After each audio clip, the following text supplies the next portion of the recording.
नमस्कार साथियों, मैं शंकर सातनकर, सहायक प्राध्यापक, सार्थक पहल बदलाव हमसे में पुनः एक बार आप लोगों का स्वागत करता हूं, अभिनंदन करता हूं।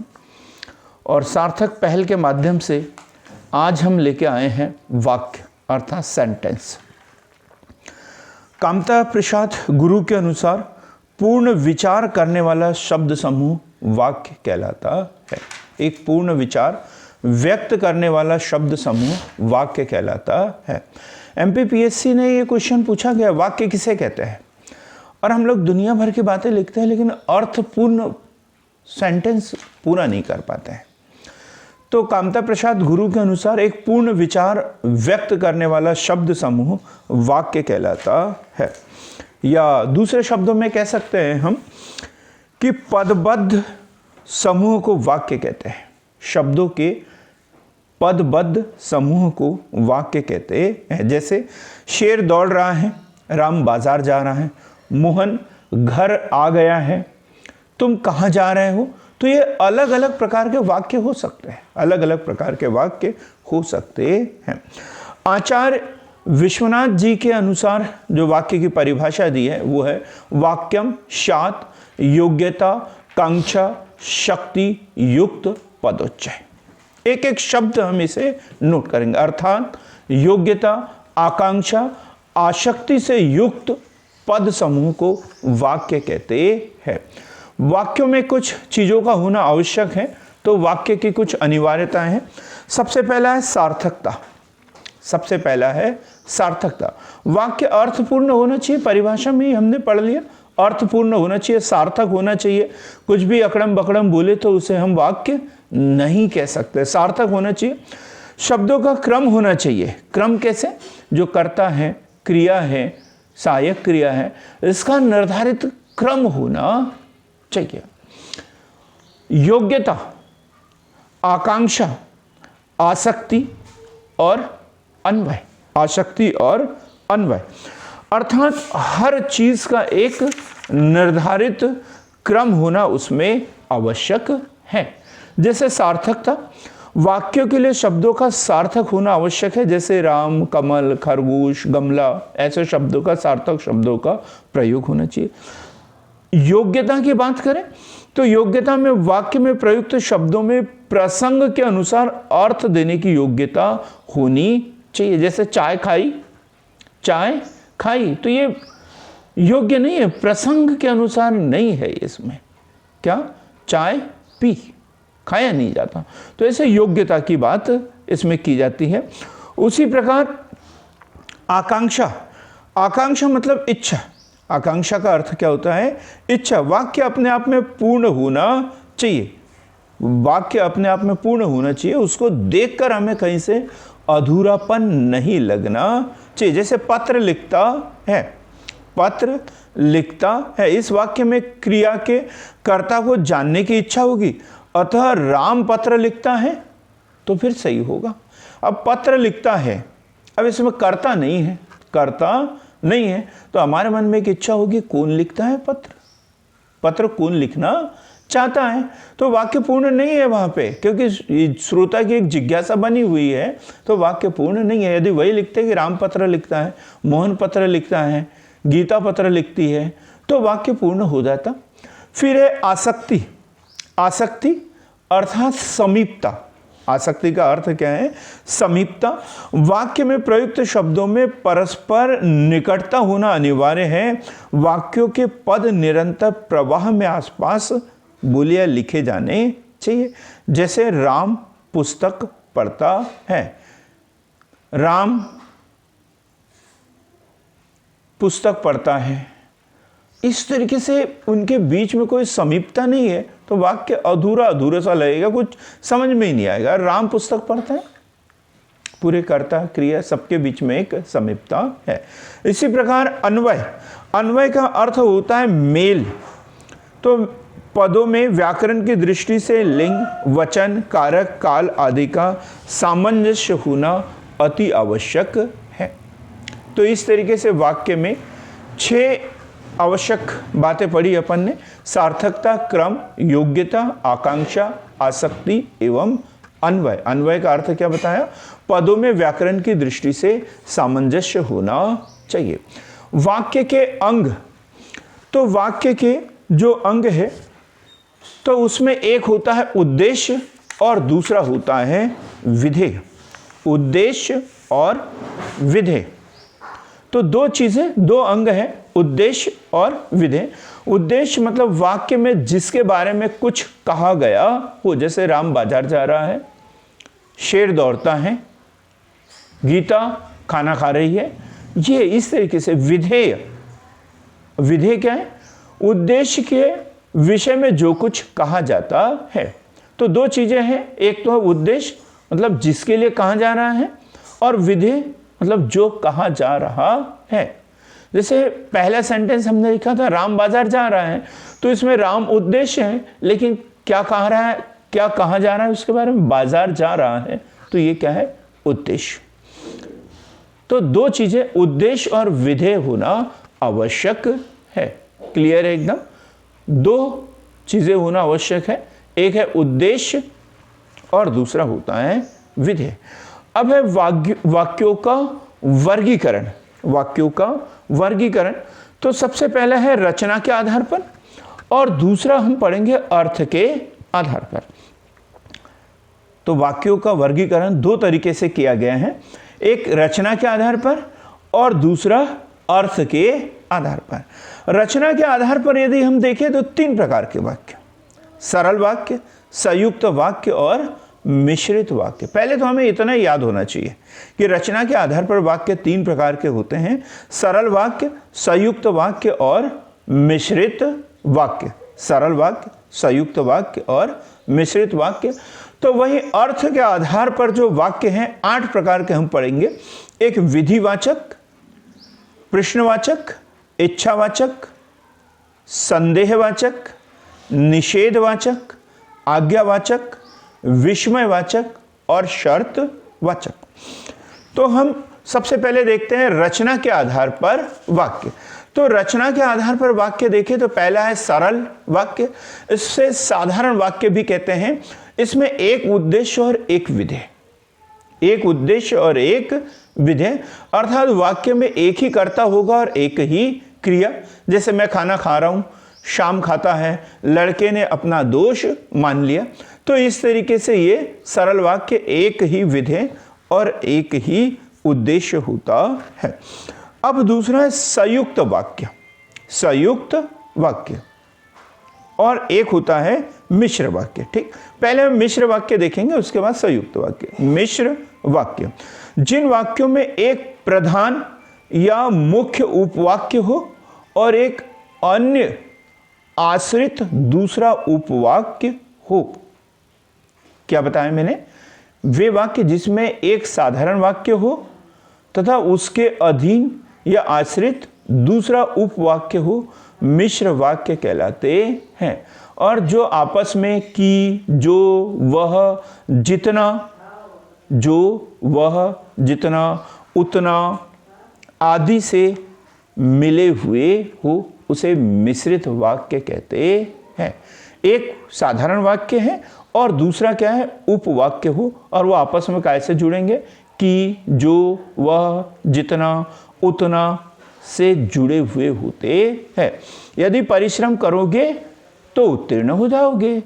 श्याम ने लिखा है कि वह कल आ रहा है। जो आदमी कमरे में बैठा है वह मेरा मित्र है। तो ये क्या लिखा, हम देखा हमने, एक मुख्य वाक्य है और दूसरा एक उपवाक्य है, और वो काय से जुड़े हुए हैं? जो, वह, जितना, उतना आदि से आपस में जुड़े हुए होते हैं। अब हम देखेंगे संयुक्त वाक्य। संयुक्त वाक्य, जिन वाक्यों में दो या दो से अधिक सरल वाक्य किसी संयोजक अव्यय जैसे लेकिन, किंतु, परंतु, जबकि, बल्कि, इसलिए या अथवा, और, तथा, पर आदि से संयुक्त हो तो उसे क्या कहेंगे? संयुक्त वाक्य। क्या है? मिश्र वाक्य में एक पूर्ण वाक्य था और एक अपूर्ण था, और इसमें क्या है? दोनों पूर्ण वाक्य है।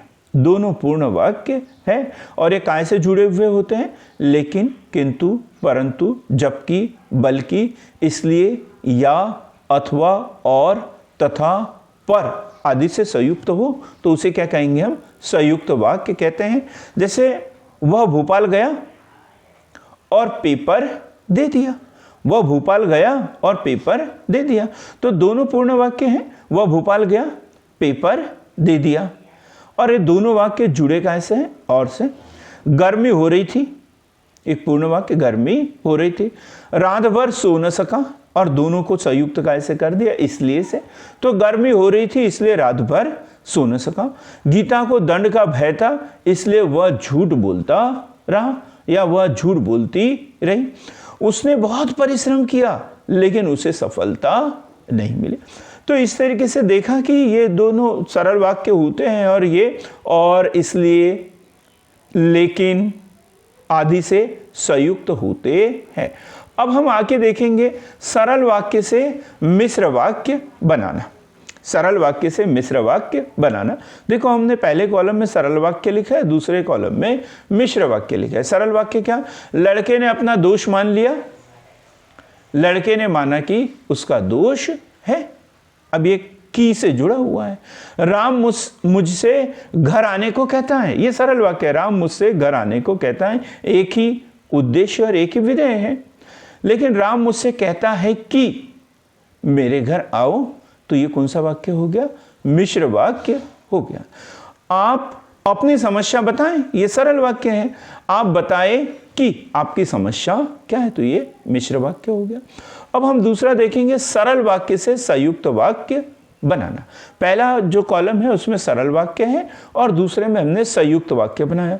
परिश्रम करके सफलता प्राप्त करो, ये सरल वाक्य है।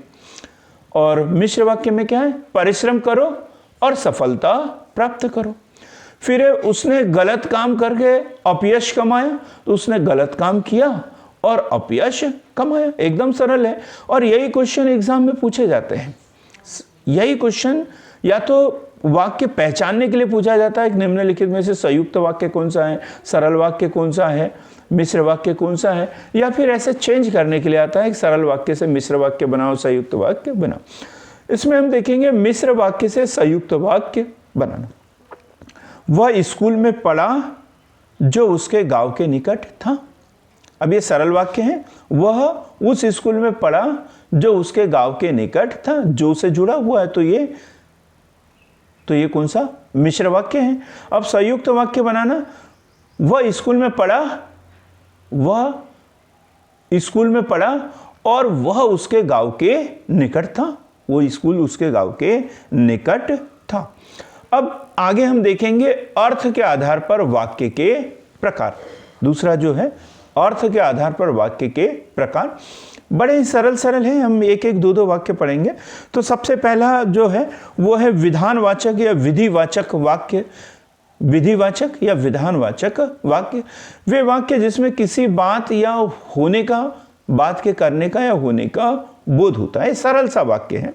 जैसे वर्षा हो रही थी, मैं कल भोपाल गया था, हवा चल रही थी, सूर्य पूर्व से उगता है। न इसमें कोई नेगेटिव बात हमने की, न किसी से कोई प्रश्न पूछा, न तो कोई विस्मय का प्रकट किया। तो इस तरीके के वाक्य को हम क्या कहते हैं? विधिवाचक वाक्य या विधानवाचक वाक्य।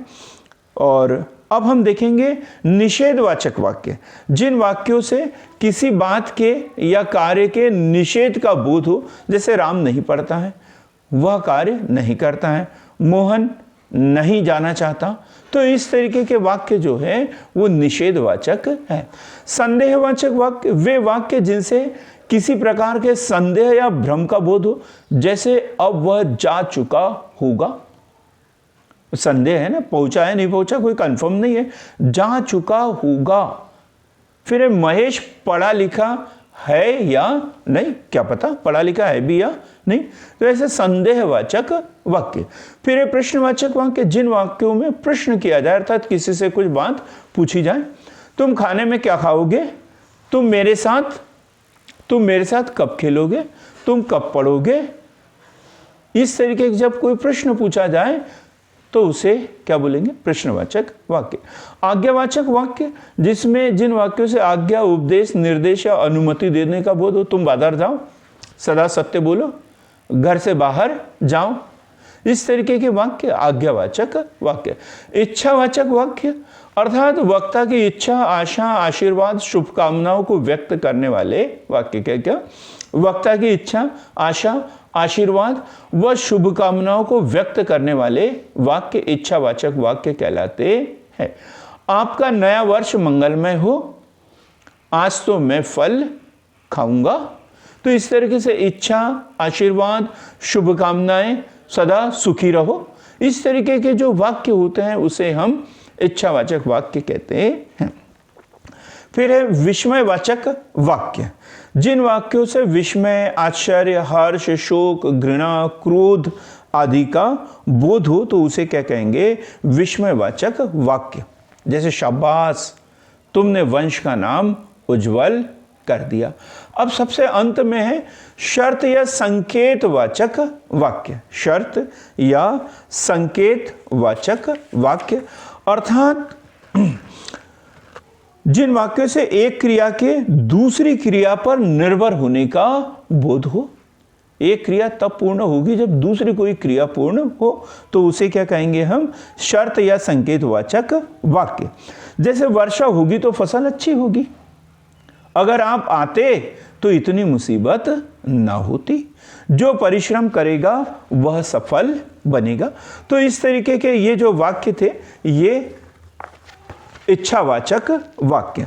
अब हमने जो पढ़ा है उसके आधार पर कुछ एमसीक्यूज क्वेश्चन को सॉल्व करेंगे और देखेंगे कि हमने सही ढंग से पढ़ा है या नहीं है। वाक्यों का वर्गीकरण कितने आधारों पर किया गया है? 2, 3, 4, 5 अभी हमने पढ़ा। तो 2 आधारों पर वाक्यों का वर्गीकरण किया हुआ है, एक रचना के आधार पर और दूसरा अर्थ के आधार पर। अगला है वाक्य के गुणों में सम्मिलित नहीं है। वाक्य के गुणों में सम्मिलित नहीं है। अभी हमने 6 गुण पढ़े थे वाक्य के, तो उसमें देखेंगे तो पहला है लयबद्धता, दूसरा सार्थकता, तीसरा क्रमबद्धता और चौथा है आकांक्षा। क्या गुण वाक्य में होना नहीं चाहिए? तो लयबद्धता, सार्थकता, क्रमबद्धता, आकांक्षा। तो लयबद्धता उसमें होना आवश्यक नहीं है। नदी में नाव है, नदी में नाव है, इस वाक्य में किस गुण का अभाव है? बताइए। नदी में नाव है, तो इस वाक्य में किस गुण का अभाव है? तो आकांक्षा का, क्रम का, योग्यता या आसक्ति का।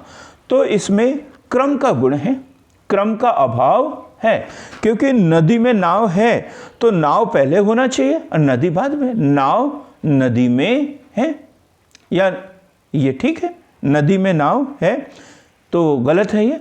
नदी में नाव है तो नाव जो है वो नदी में है, क्रमबद्धता का इसमें अभाव है।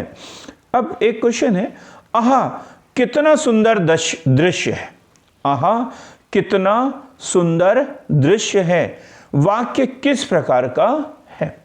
निषेधवाचक है, विस्मयवाचक है, इच्छावाचक है या आज्ञावाचक है? उत्तर तक पहुंच गए होंगे। यह विस्मय बोधक वाक्य है। अगला है रमेश पढ़ा लिखा है या नहीं वाक्य है। अब बताइए इसमें किस प्रकार का वाक्य है? ये विधिवाचक है, इच्छावाचक है, आज्ञावाचक है या संदेहवाचक है? शायद आपको पता चल गया हो, यह संदेहवाचक वाक्य है। अब निम्नलिखित में से इच्छावाचक वाक्य आप लोगों को पहचानना है। इच्छावाचक वाक्य पहचानना है। सौरभ को बुलाओ, तुम्हारा मंगल हो, तुमने सुना होगा आज विद्यालय में अवकाश है। 4 विकल्प दिए हमने और इसमें इच्छावाचक वाक्य पहचानना है। सौरभ को बुलाओ, तुम्हारा मंगल हो, तुमने सुना होगा आज विद्यालय में अवकाश है। इसमें इच्छावाचक वाक्य होगा बी नंबर का, तुम्हारा मंगल हो। बच्चे खेल रहे हैं। अगला सेंटेंस हम देखेंगे। मिश्र वाक्य को चिन्हित कीजिए। निम्नलिखित में से एक मिश्र वाक्य को पहचानना है। तो आपने ऐसा क्यों किया? आपने ऐसा क्यों किया? दूसरा, उसने कहा कि आज छुट्टी हो जाएगी। तीसरा, वाह आप एमपी हो गए। फिर है बालक आया और मेरे पास बैठ गया। बालक आया और मेरे पास बैठ गया। तो ये तो नहीं हो सकता, बालक आया और मेरे पास बैठ गया। और यदि है तो संयुक्त वाक्य होगा। तो हमारा बी नंबर का ऑप्शन सही होगा। उसने कहा कि आज छुट्टी हो जाएगी। उसने कहा कि आज छुट्टी हो जाएगी। अब एक वाक्य है, अंतिम क्वेश्चन आज का। मयंक सुंदर है, वह हंसमुख भी है। इस वाक्य का सरल वाक्य में रूपांतरण होगा। इसको सरल वाक्य में बदलना है। तो क्या मयंक सुंदर है और वह हंसमुख भी है, इस वाक्य का सरल वाक्य में रूपांतरण होगा। तो यह है मयंक सुंदर और हंसमुख है। मयंक सुंदर और हंसमुख है। तो मित्रों, आज हमने विभिन्न एग्जाम की तैयारी करने के दृष्टिकोण से वाक्य के गुण, वाक्य के प्रकार हमने पढ़े, उससे संबंधित कुछ एमसीक्यूज भी देखे। तो ऐसे ही सरल सुबोध भाषा में पढ़ने के लिए सार्थक पहल के साथ में जुड़िए, सार्थक पहल का हिस्सा बनिए और इसमें कमेंट अवश्य करिए। यदि कुछ कमी रह गई हो तो इसमें कमेंट अवश्य करिए। और यदि आपको अच्छा लगा होगा तो हमारे चैनल को लाइक कीजिए, शेयर कीजिए और सब्सक्राइब कीजिए, ताकि सार्थक पहल का लाभ जो है अन्य लोगों तक पहुंच सके। बहुत बहुत धन्यवाद।